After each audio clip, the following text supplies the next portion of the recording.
कल्पना कीजिए एक ऐसी सिचुएशन की। एक फॉरेन टूरिस्ट इंडिया घूमने आता है और अचानक किसी गलतफहमी की वजह से उस पर एक बहुत ही संगीन और झूठा इल्जाम लग जाता है। ओह, ये तो काफी स्कैरी सिनेरियो है। बिल्कुल। उस टूरिस्ट को अरेस्ट कर लिया जाता है और उसकी आज़ादी छीनने का पूरा डर पैदा हो जाता है। तो ऐसे नाजुक वक्त में क्या भारत का संविधान यानी हमारा कॉन्स्टिट्यूशन उसे बचाने के लिए आगे आएगा? हम्म या फिर हमारे फंडामेंटल राइट्स सिर्फ और सिर्फ भारतीय नागरिकों की जागीर हैं? ये एक बहुत बड़ा सवाल है। एग्जैक्टली। अक्सर जब हम कानून की बात करते हैं तो लगता है जैसे ये एक रिजिड मैनुअल है, सिर्फ रूल्स और सेक्शंस का एक ड्राई कलेक्शन। राइट, एक टेक्स्ट बुक की तरह। हाँ, लेकिन जब हम कॉन्स्टिट्यूशन के पार्ट 3 यानी फंडामेंटल राइट्स के डीप वाटर्स में डाइव करते हैं तो ये पिक्चर पूरी तरह बदल जाती है। बिल्कुल सही कहा आपने।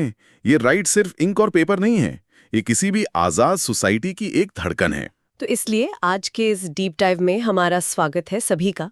आज हम उन डॉक्यूमेंट्स को अनपैक करने वाले हैं जो notes constitution I final notes पर आधारित है। और आज का हमारा कोर मिशन, हमारा मेन ऑब्जेक्टिव ये समझना है कि ये फंडामेंटल राइट्स आखिर मिलते किसे हैं, यानी who exactly can claim them. हाँ, और उससे भी ज्यादा जरूरी सवाल, अगर इन आजादियों पर हमला होता है तो ये ढाल किसके खिलाफ काम आती है? Against whom are these rights available? Right. अब इस पूरे स्ट्रक्चर को समझने के लिए एक बहुत ही इंटरेस्टिंग एनालॉजी का सहारा लिया जा सकता है। अच्छा, वो क्या है? अगर हम इन फंडामेंटल राइट्स को एक फिजिकल स्पेस की तरह देखें तो इस स्पेस को हम दो हिस्सों में बांट सकते हैं, एक वीआईपी क्लब और एक public park. Oh wow, VIP club और public park, I like that. VIP club का नेचर ही होता है एक्सक्लूसिविटी, है ना? वहां सिर्फ वही जा सकता है जिसके पास उसकी मेंबरशिप कार्ड हो। हाँ बिल्कुल, बाउंसर्स रोक लेंगे वरना। एग्जैक्टली। और दूसरी तरफ पब्लिक पार्क सबके लिए खुला होता है। उस जमीन पर जो भी इंसान खड़ा है, उस पार्क की छांव और उसकी खुली हवा पर उसका उतना ही हक है। ये बहुत ही क्लियर तरीका है इसको देखने का। तो कॉन्स्टिट्यूशन मेकर्स ने हमारे राइट्स को ठीक इसी तरह डिजाइन किया है। बिल्कुल। तो चलिए सबसे पहले इस हु वाले पार्ट को थोड़ा डीपली एनालाइज करते हैं। कौन इन आजादियों का दावा कर सकता है? मतलब क्या हर वो इंसान जो इंडिया के बाउंड्री के अंदर फिजिकली मौजूद है, उसे सारे फंडामेंटल राइट्स ऑटोमेटिकली मिल जाते हैं? इसका जवाब है बिल्कुल नहीं। संविधान निर्माता बहुत ही प्रैक्टिकल लोग थे। उन्हें पता था कि एक सॉवरेन नेशन को अपने सिटीजन्स और बाहर से आए लोगों के बीच एक लाइन तो ड्रॉ करनी ही पड़ेगी। राइट। तो सोर्सेस क्या क्लियर करते हैं इस बारे में? हमारे सोर्सेस साफ कहते हैं कि आर्टिकल 15, आर्टिकल 16, आर्टिकल 19 और आर्टिकल 30 ये वो स्पेसिफिक राइट्स हैं जो उस वीआईपी क्लब का हिस्सा हैं। अच्छा, तो ये एक्सक्लूसिवली सिर्फ और सिर्फ इंडियन सिटीजन्स यानी भारतीय नागरिकों के लिए रिजर्व्ड है? हाँ, एग्जैक्टली। किसी भी फॉरेन नेशनल या एलियन को ये राइट्स नहीं मिलते हैं। लेकिन ऐसा क्यों? इसके पीछे की फिलॉसफी क्या है? अगर हम इसको अनपैक करें तो ये भेदभाव क्यों? ये भेदभाव नहीं है, एक्चुअली ये प्रैक्टिकल अप्रोच है। ये वाले राइट्स देश के रिसोर्सेज, पॉलिटिकल स्ट्रक्चर और कल्चरल आइडेंटिटी से जुड़े हैं। ओ, समझ गया। जैसे आर्टिकल 16 ले लीजिए, ये पब्लिक एम्प्लॉयमेंट यानी सरकारी नौकरियों में इक्वालिटी की बात करता है। एक सॉवरेन स्टेट नेचुरली अपने जॉब्स और रिसोर्सेज पहले अपने सिटीजन्स के लिए ही सिक्योर करेगा, है ना? हाँ, ये तो है। कोई विदेशी नागरिक यहाँ आकर ये क्लेम नहीं कर सकता कि उसे सिविल सर्विसेज में बराबरी का हक चाहिए। बिल्कुल नहीं। उसी तरह आर्टिकल 19 देश के अंदर कहीं भी घूमने, बसने, फ्रीडम ऑफ स्पीच और बिजनेस करने की आज़ादी देता है। ये फ्रीडम्स एक आज़ाद देश के नागरिक का विशेषाधिकार है। राइट। पर फिर आते हैं वो राइट्स जो उस पब्लिक पार्क की तरह हैं। वो कौन से हैं? वो है आर्टिकल 14 जो इक्वालिटी बिफोर लॉ और इक्वल प्रोटेक्शन ऑफ लॉज की गारंटी देता है। आर्टिकल 20 जो कन्विक्शन या सजा के टाइम प्रोटेक्शन देता है। और सबसे बड़ा आर्टिकल 21 जो right to life and personal liberty का फाउंडेशन है, और आर्टिकल 25 जो फ्रीडम ऑफ रिलीजन देता है। तो यानी ये राइट्स कॉन्स्टिट्यूशन ने सिर्फ सिटीजन्स को नहीं बल्कि ऑल पर्सन्स को दिए हैं। एग्जैक्टली। इंसान होने के नाते चाहे किसी की नेशनैलिटी कुछ भी हो, अगर वो भारत की सीमा के भीतर है तो ये आज़ादियाँ उसके पास हैं। अच्छा, तो वो जो शुरू में हमने फॉरेन टूरिस्ट का एग्जाम्पल लिया था, अगर उस पर झूठा केस लगता है तो उसे घबराने की जरूरत नहीं है। बिल्कुल नहीं। आर्टिकल 21 के तहत उसकी जिंदगी और उसकी लिबर्टी उतनी ही प्रोटेक्टेड है जितनी किसी इंडियन सिटीजन की। वाओ। और आर्टिकल 14 के तहत कानून की नजरों में उसे इक्वल माना जाएगा, यानी उसका पासपोर्ट उसके जीने के हक को डिफाइन नहीं करेगा। सही पकड़ा आपने। ये एक आजाद डेमोक्रेसी का बहुत ही पावरफुल और ह्यूमन स्टेटमेंट है। राइट। अब यहां तक तो बात हुई लिविंग ब्रीदिंग ह्यूमन बीइंग्स की, जिन्हें लीगल लैंग्वेज में नेचुरल पर्सन्स कहा जाता है। हाँ, जिनमें फ्लैश एंड ब्लड होता है। लेकिन मॉडर्न सोसाइटी में एक और एंटिटी है जो बहुत मैसिव पावर होल्ड करती है। वो हैं बड़ी-बड़ी कंपनीज, कॉरपोरेशंस और लीगल एंटिटीज। ओ हाँ, द कॉर्पोरेट ट्विस्ट। एग्जैक्टली।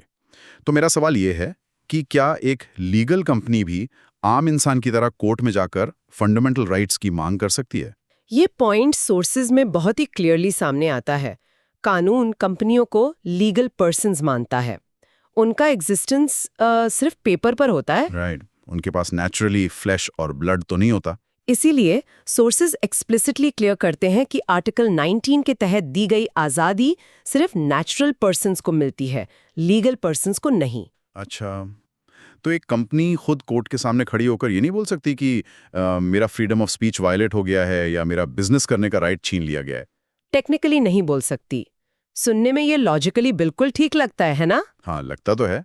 पर प्रैक्टिकली हमने कई बार न्यूज़ में देखा है कि बड़ी-बड़ी कॉर्पोरेशंस सरकार को कोर्ट में चैलेंज करती हैं और जीत भी जाती हैं। बिल्कुल। अगर उनके पास डायरेक्टली ये राइट्स हैं ही नहीं, तो ये मैजिक आखिर होता कैसे?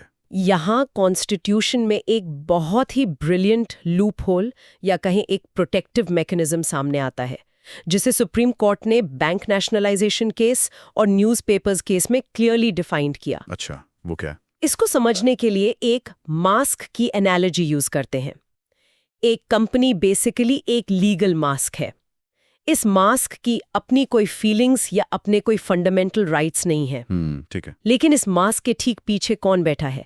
असली इंसान, फ्लैश और ब्लड वाले लोग, जिन्होंने अपना पैसा, अपनी मेहनत लगाई है, जिन्हें हम शेयर होल्डर्स कहते हैं। ओह, आई सी। तो शेयर होल्डर्स। राइट। कोर्ट्स ने रियलाइज किया कि अगर सरकार का कोई एक्शन ऐसा है जिसने उस कंपनी को यानी उस मास्क को नुकसान पहुंचाया है, पर उस प्रोसेस में डायरेक्टली उन शेयर होल्डर्स के राइट्स भी इम्पेयर हो रहे हैं, अच्छा, तो वो लिविंग शेयर होल्डर्स आगे आकर आर्टिकल 19 के तहत अपने राइट्स क्लेम कर सकते हैं। वाओ। मतलब कानून सिर्फ उस पेपर की कंपनी पर आकर नहीं रुक जाता, वो मास्क को हटाकर देखता है कि आखिर असली चोट किस इंसान को लग रही है। एग्जैक्टली।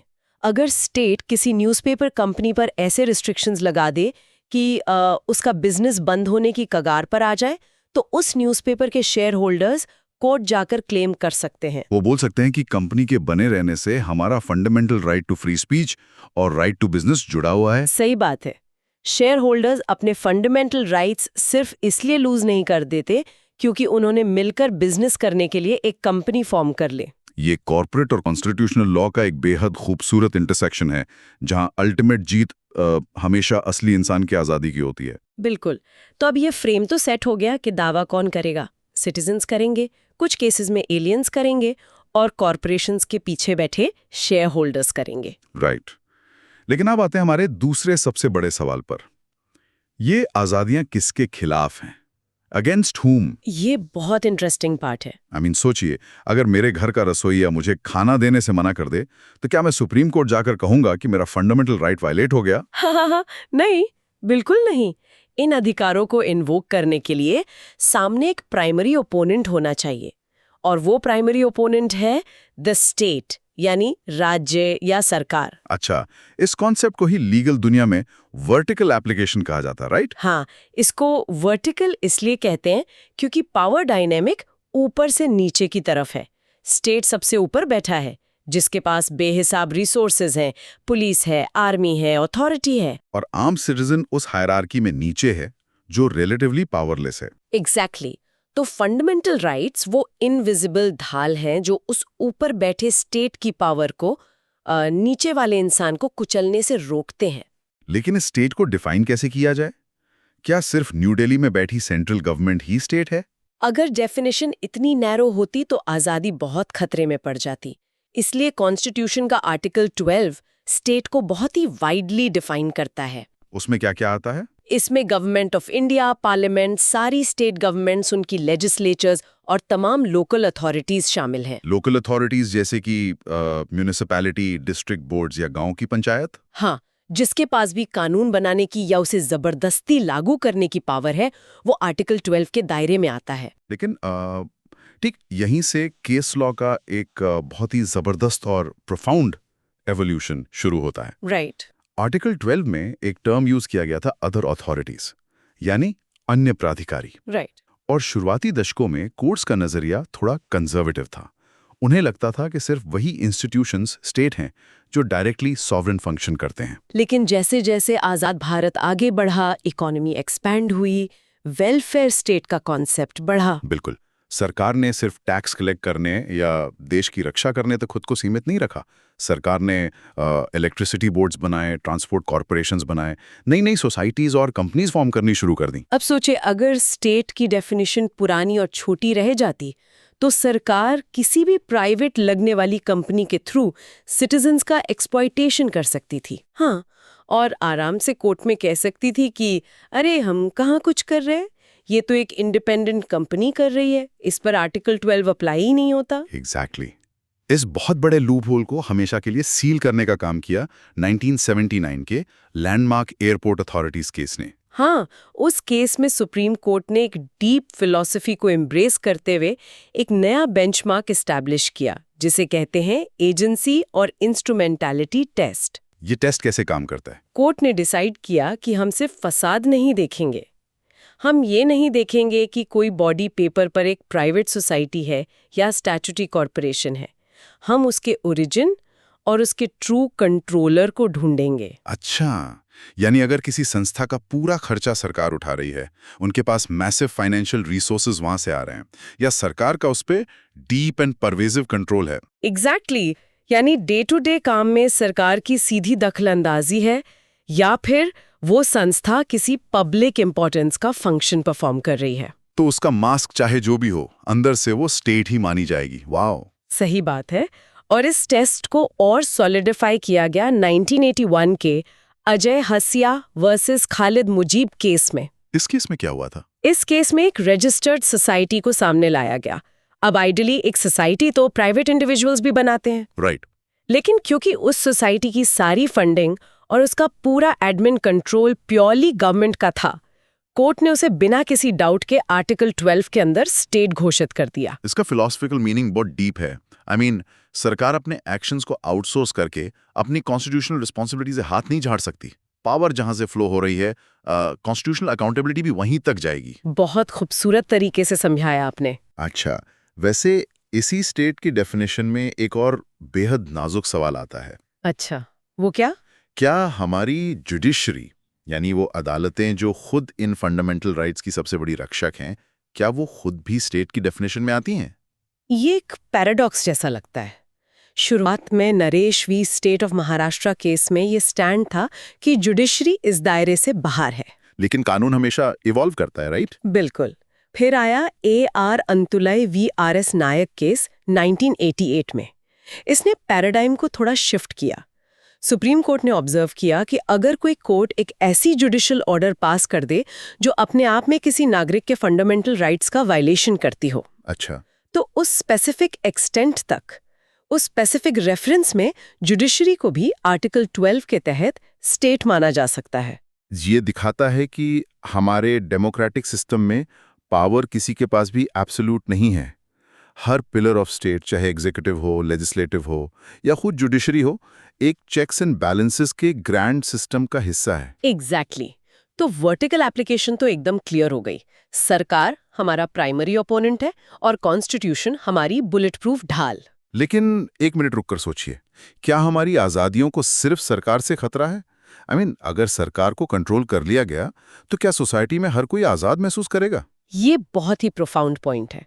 इस सवाल का जवाब तलाशने पर हम पहुंचेंगे हॉरिजॉन्टल एप्लीकेशन के कॉन्सेप्ट पर। हॉरिजॉन्टल एप्लीकेशन यानी लोग वर्सेस लोग? हाँ, कॉन्स्टिट्यूशन बनाने वाले लीडर्स बहुत विजनरी थे। उन्हें भारत की जमीनी सच्चाई पता थी। उन्हें पता था कि देश की सोसाइटी में हिस्टोरिकली बहुत सारे ऐसे सोशल इवल्स हैं, जैसे छुआछूत, भेदभाव, मजबूरी का फायदा उठाना। कमजोर लोगों पर करते हैं। इसलिए सिर्फ स्टेट के खिलाफ ढाल बनाना काफी नहीं था। कॉन्स्टिट्यूशन ने हमें सोसाइटी की डीप रूटेड बुराइयों से बचाने के लिए कुछ राइट्स डायरेक्टली प्राइवेट सिटीजन्स यानी आम लोगों के खिलाफ भी एनफोर्स किए। तो हॉरिजॉन्टल एप्लीकेशन का बेसिक मतलब यही है कि मेरा राइट सिर्फ सरकारी दफ्तरों में नहीं, बल्कि सड़क पर चलते हुए मेरे पड़ोसी, किसी दुकानदार या किसी फैक्ट्री के मालिक के खिलाफ भी जिंदा है। बिल्कुल।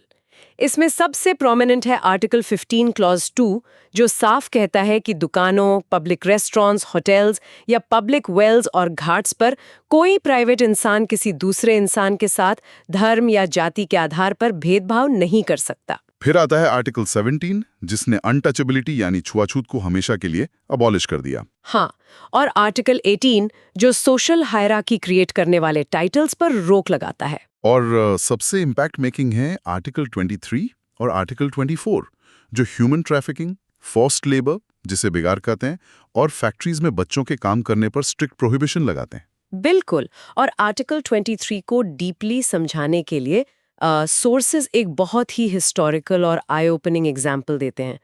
1982 का द एशियाड केस, यानी PUDR-VUOI। अच्छा, उसमें क्या हुआ था? 1982 में न्यू दिल्ली में एशियन गेम्स होस्ट होने थे। पूरा शहर एक मैसिव कंस्ट्रक्शन साइट बना हुआ था। फ्लाईओवर्स, स्टेडियम्स और रोड्स बनाए जा रहे थे। लेकिन इन चमचमाती बिल्डिंगों के पीछे एक अंधेरा था। इन्हें बनाने वाले हजारों मजदूरों को कॉन्ट्रैक्टर्स द्वारा गवर्नमेंट की तय की गई मिनिमम वेज से भी कम पैसे दिए जा रहे थे। वेट, यानी जो न्यूनतम मजदूरी सेट थी उससे भी कम? हाँ, और जब ये मामला कोर्ट पहुंचा तो कॉन्ट्रैक्टर्स का डिफेंस देखिए। उन्होंने टेक्निकली आर्ग्यू किया कि हम इन मजदूरों से किसी फिजिकल फोर्स ये बंदूकें नोक पर काम थोड़ी करवा रहे हैं। अच्छा। उन्होंने कहा होगा कि ये तो कॉन्ट्रैक्ट है, वो अपनी मर्जी से आ रहे हैं। एग्जैक्टली। उन्होंने पूछा कि तो फिर ये आर्टिकल 23 के तहत फोर्स्ड लेबर या बेगार कैसे हो गया? ये तो काफी ट्विस्टेड लॉजिक है। लेकिन ये एक वाटरशेड मोमेंट था इंडियन कॉन्स्टिट्यूशनल हिस्ट्री का। सुप्रीम कोर्ट ने इस केस में जो जजमेंट दिया, उसने कानून के देखने का नजरिया ही बदल दिया। कोर्ट ने क्या कहा? कोर्ट ने फोर्स्ड लेबर की मीनिंग को ब्रिलियंटली एक्सपैंड किया। उन्होंने कहा कि किसी से फोर्स्ड काम करवाने का मतलब सिर्फ फिजिकल ताकत या कानूनी धमकी नहीं होता। तो और क्या होता है? अगर एक देश में पॉवर्टी है, भूखमरी है, और उस गरीबी या इकोनॉमिक कंपल्शन की वजह से कोई इंसान मिनिमम वेज से कम पर मजदूरी करने को तैयार हो जाता है क्योंकि उसके पास और कोई रास्ता नहीं है, तो उसे आजाद चयन या फ्री विल नहीं कहा जाएगा। वो एक इकोनॉमिक कंपल्शन है। बिल्कुल। और इस कंपल्शन का फायदा उठाकर किसी से न्यूनतम मजदूरी से कम पर काम करवाना ओपनली आर्टिकल 23 के तहत फोर्स्ड लेबर माना जाएगा। Mind blowing.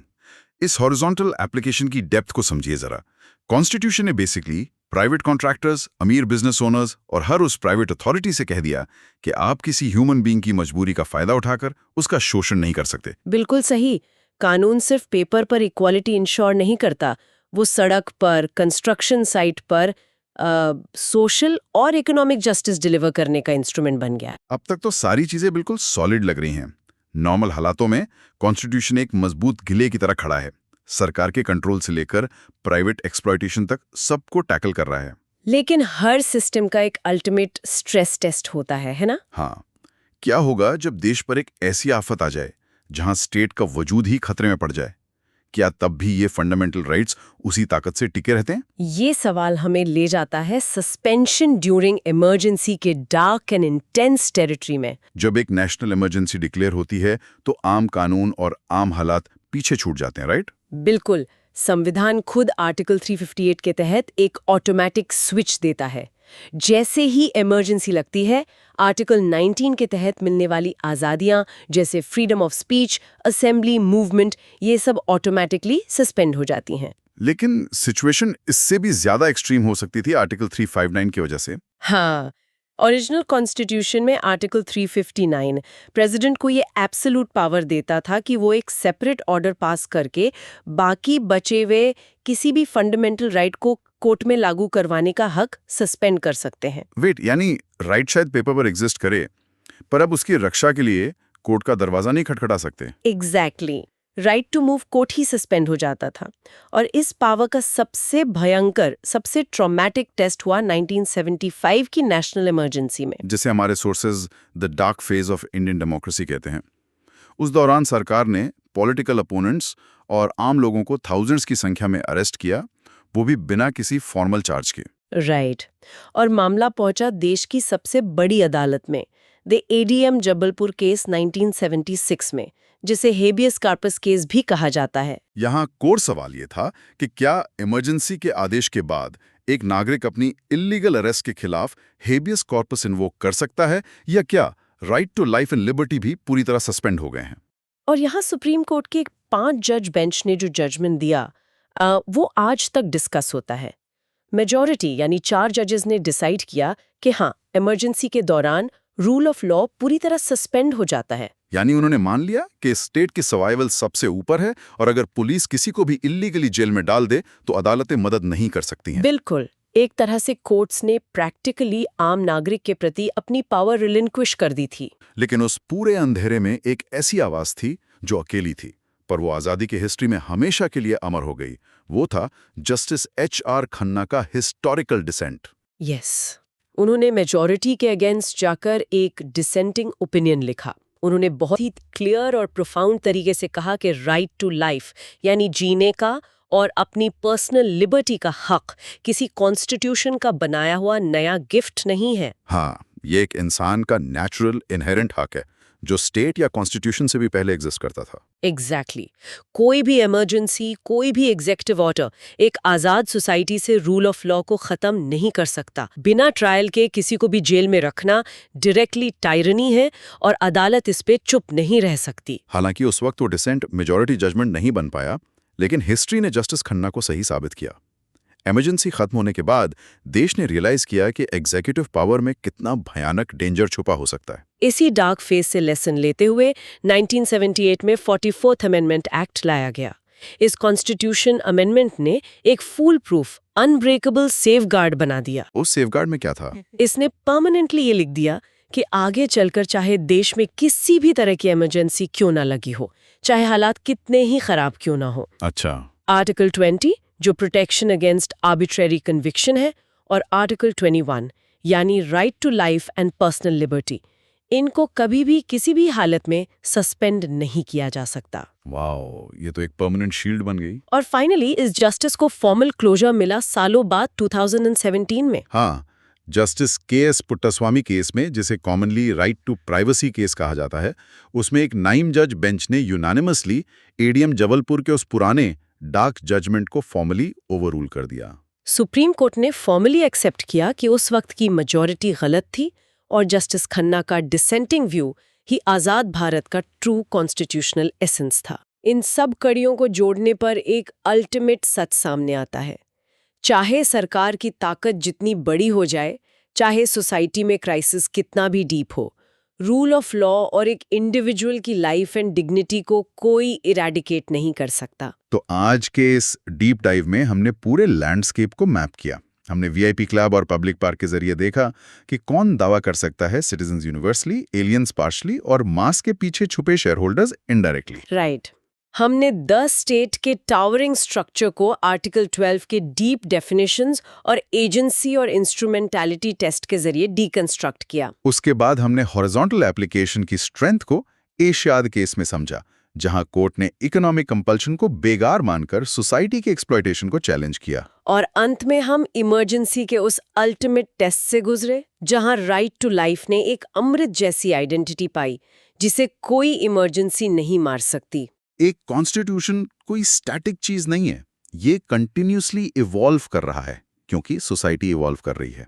और इसी थॉट पे आगे बढ़ते हुए इस डीप डाइव को रैप अप करते वक्त एक आखिरी बेहद सोचने वाला सवाल सामने आता है।